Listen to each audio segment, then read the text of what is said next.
20 minutos casi. Bueno, seguimos. ¿No? Ya.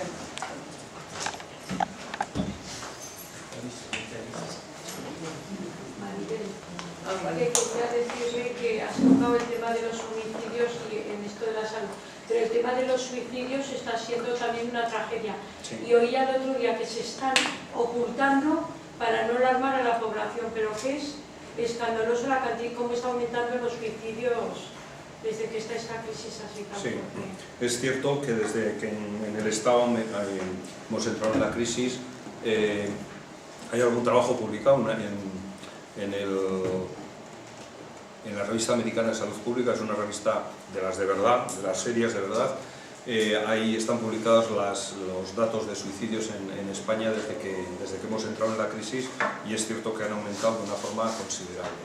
El suicidio es algo que generalmente se oculta. Es decir, con esto quiero decir, se suicida más gente de la que sale en los periódicos. No se sabe muy bien por qué, pero sí parece que hay una especie como de contagio.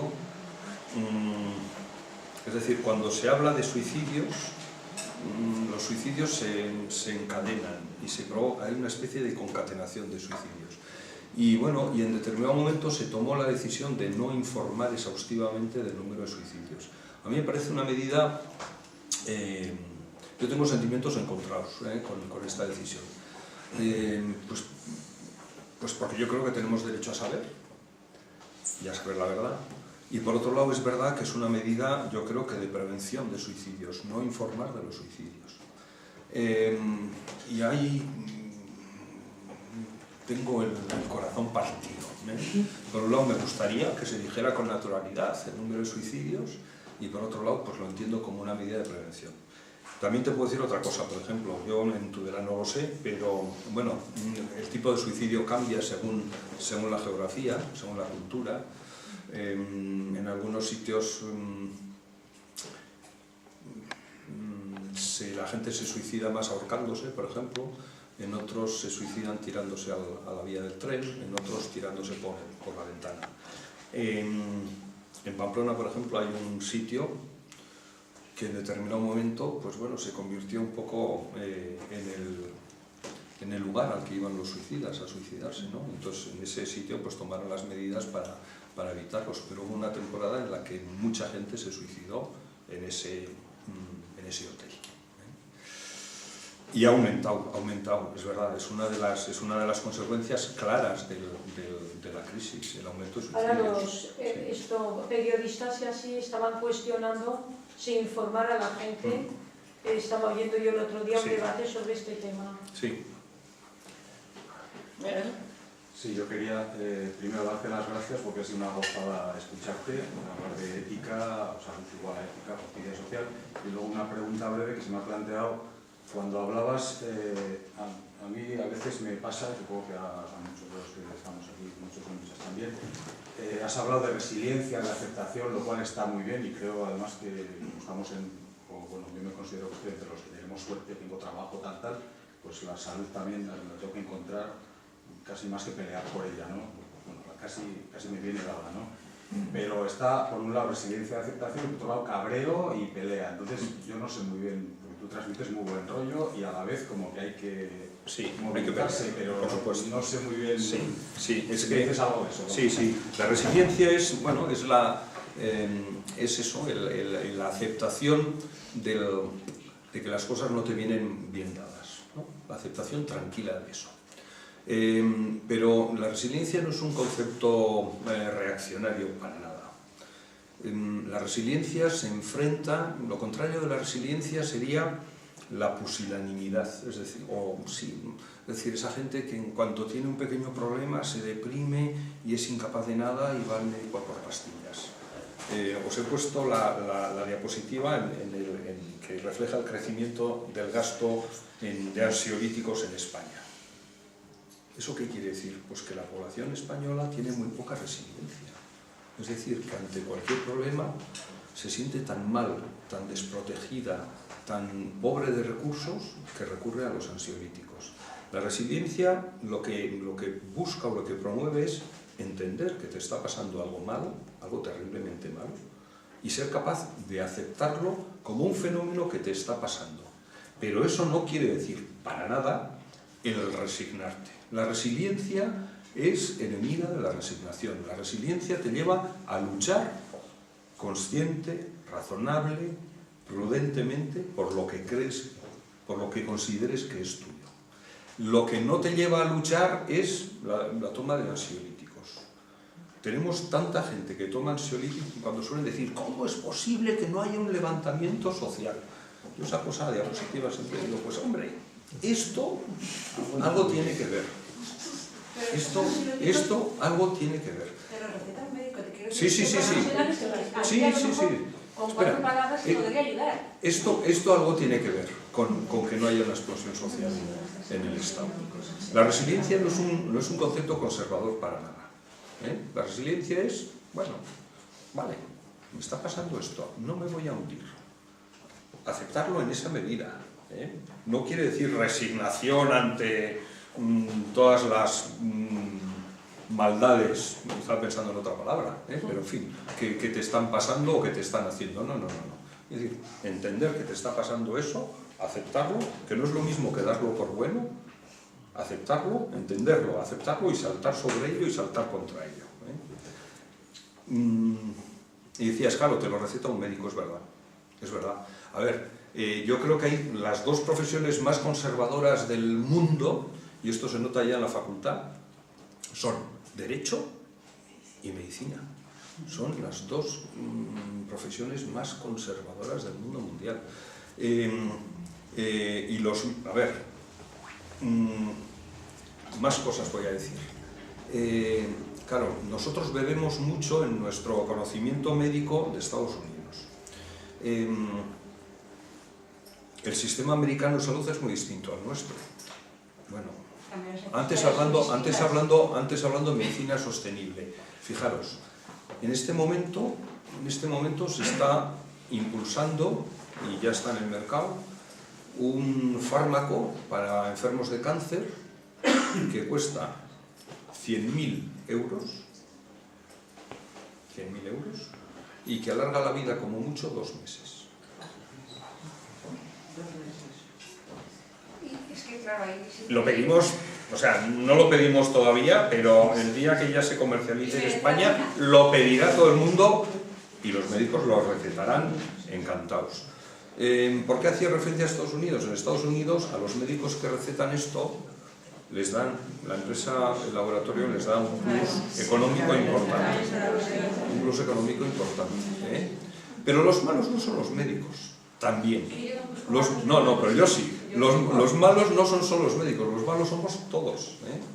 Todos. Porque si Maribel, que está un poco así, porque la pasa no sé qué, está tomando, oye, estoy tomando una pastilla que me está sentando bien, ¿qué me dices? ¿Cómo se llama? Y eso es lo que hacemos todos. Maribel no toma pastillas. Bueno, era un poco al hilo de... Sí. Bueno, dos cosillas. Sí. Con el tema de lo que estábamos hablando antes de los desahucios, Sí. en mi opinión, en lo que hemos visto, por ejemplo, últimamente, que son los que más han salido, que han sido los motivados por desahucios, me parece que lo que están haciendo, el periodismo lo que está haciendo en ese caso es hacerle un papel bueno al gobierno. Porque sí que hemos visto que a raíz de esos desahucios, además de que pudiera haber un cierto efecto llamada, también es cierto que no por instrumentalizarlo, pero sí que es cierto que la ciudadanía se escandalizó mucho más y se movilizó mucho más y se puso más de cara porque visualizó el problema que estaba viendo, que de la otra manera no lo ve. Sí. Sí que es cierto que habrá un porcentaje, el que sea, de efecto llamada, que es por lo que se supone que hay esa especie de código ético de no decirlo, Sí. ahí soterrado, pero sí que es cierto que también hace el otro papel el que se sepa, el que sepamos lo que está pasando, Sí. hace que la gente despierte más. Sí. Eso sí, eso es cierto. Sí. Pero perdón, estabas hablando de los desahucios. En ese caso yo sé que más conozco y son los que más hemos conocido. Ya. Hablando de los suicidios por desahucio. Ok, de acuerdo. Antes hemos hablado de los suicidios de cualquier tipo, sí. y los que más hemos oído son los de desahucio. Sí, lo que pasa, déjame que te esto, lo que pasa que es verdad que el suicidio por desahucio es un suicidio, pues muy relacionado con la crisis y todo eso, ¿no? Pero el problema de los desahucios, incluso sin suicidios, es yo creo que tiene un efecto llamada tan potente, que, bueno, que yo no creo que los periodistas al silenciar los suicidios por desahucio estén... Ay, me cuesta mucho decir eso, igual es verdad, pero... No, cualquiera, decirlo, ya, cualquiera. Ya. Creo que les hacen un favor porque ocultando cualquiera en el sentido de que es una de las cosas que a la gente evidentemente le toca la patata y dice, joder, ¿qué está pasando? Sí, sí. Y se mueve. Sí. Y luego, hablando en términos de salud, que es todo lo que... ¿Qué enfermedad tiene esta sociedad que un poco estaban aquí enfermedad antes para no defender cosas tan básicas como la sanidad? ¿Tiene que haber alguna enfermedad endémica que no...? Sí, pues yo creo que la enfermedad endémica que tenemos es que hay gente que está mucho peor que nosotros. No estamos tan mal. Y que, efectivamente, es decir, que no estamos tan mal. O mejor dicho, hay mucha gente que está peor. Y entonces, hay mucha gente que está peor y entonces, bueno, pues esperas que sea esa gente la que se mueve. Lo que pasa que muchas veces esa gente que está tan peor que tú está tan mal que ni siquiera puede moverse. Yo creo que esto es el individualismo es uno de los grandes triunfos de este sistema capitalista neoliberal imperante, vamos. El individualismo es algo... Antes os contaba lo de los cooperativistas, ¿no? Que comentaba este hombre, pero no sé, en tu empresa si tienes trabajo, en tu familia, en la calle, o sea,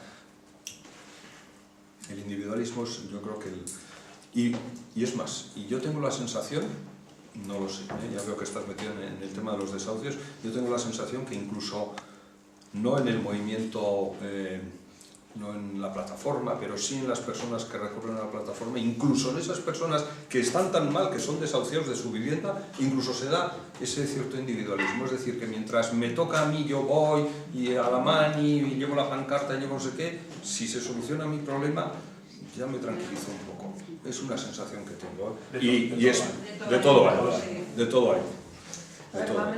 Sí. Bienvenido a Tudela. Me ha hecho mucha ilusión verte que venías porque siempre he ido a Pamplona a escucharte a ti. Digo, cada vez me toca no viajar, coger el coche. Bueno, a mí muchas cosas muy interesantes, pero como enfermera y muchos años, más de 40 años de enfermería. Primero, creo que sí los médicos tienen una responsabilidad importantísima en el uso de los medicamentos. Sí. Eso para empezar. Sí. Sobre todo también los gestores de los hospitales. Claro. Porque cruzando datos sabemos que un médico con un diagnóstico gasta mucho más que otro, resuelve el problema mucho más sencilla y económicamente. Bueno, hay un gestor que a ese señor lo llama el despacho, el equipo de al jefe de servicio y ahí esto. Bueno. Luego resulta que cuando pusieron el copago farmacéutico nos parecía que nos sentíamos todos culpables porque dijo el PP que había 100.000 familias que estaban mal utilizando las recetas del abuelo para el pensionista para sacar medicamentos. Y yo dije, ¿y qué hacen los inspectores de la Seguridad Social? Que les pagamos un dineral hace muchísimos años.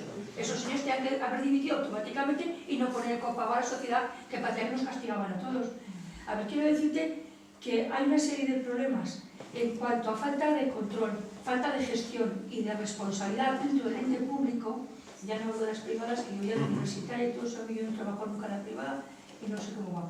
Pero en la administración pública es evidente, están dando pagos de ciego y no están ahorrando un duro. Está muy buena medida que están quitando, que está suponiendo más gasto por pésima gestión. Entonces, bueno, yo no sé si la utilización de recursos, muchas veces. Yo no sé si en Pamplona lo ves así. Sí. Luego otra cosa que te quería comentar es que hay medicamentos que son muy caros y que para cosas, por ejemplo, me comento una osteoporosis, pero claro, si a mí la cadera con ese medicamento no se va a romper y sin medicamento se va a romper con 60 años, pues la verdad, prefiero que me lo pongan. Y se lo pondrá la gente que tenga dinero y la señora que tenga dinero no tendrá la fractura de cadera y la pobre sí que lo tendrá.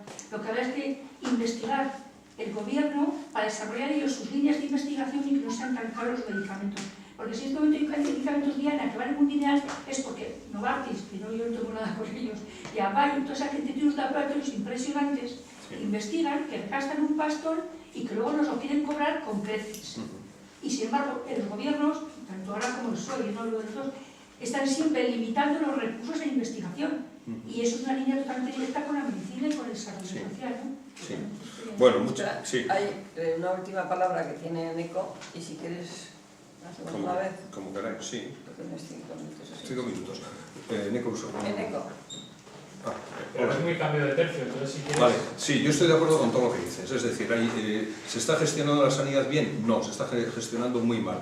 ¿Se está defendiendo el interés de la ciudadanía? No, se está defendiendo los intereses de los financieros, de las industrias farmacéuticas, etc. Todo eso es verdad. Todo eso es absolutamente verdad. Pero como siempre hablamos de eso, luego hagamos cosas o no en contra de eso, yo he querido hablar de nosotros, de mí, que creo que es una tarea, eso que no hemos hecho, No hay dinero para todo, no hay dinero para todo. En el último año de vida es cuando una persona gasta el 90% de lo que gasta en toda su vida en salud. Yo ya tengo 60 años, no tengo 18, y lo estoy diciendo sabiendo que, en fin, no sé cuándo será mi último año de vida, espero que dentro de mucho, pero es lógico, es lógico eso. Tenemos que plantearnos. Hay una experiencia interesantísima en Oregón, que hace ya a finales de los 90, en los que los ciudadanos del estado de Oregón, en Estados Unidos, decidieron democráticamente, pero muy democráticamente, cuáles eran las necesidades de salud que el gobierno autónomo de Oregón iba a satisfacer y cuáles no. Hicieron una lista, la primera sería tal, la segunda tal, la tercera la caries, la cuarta no sé qué, la quinta tal. Y claro, y llegaron a la conclusión de que desde el sistema público solo se podía financiar las 40 primeras. Nosotros estamos acostumbrados a decir, esto lo quiero, esto también, esto también, esto también, esto también, y esto, y esto, y esto, y no somos conscientes de que cada vez queremos una medicina más tecnológica y por lo tanto más cara. Y están gestionando, perdón, de puta pena. A ver, Eneco. Si sería la última palabra, porque ya tenemos...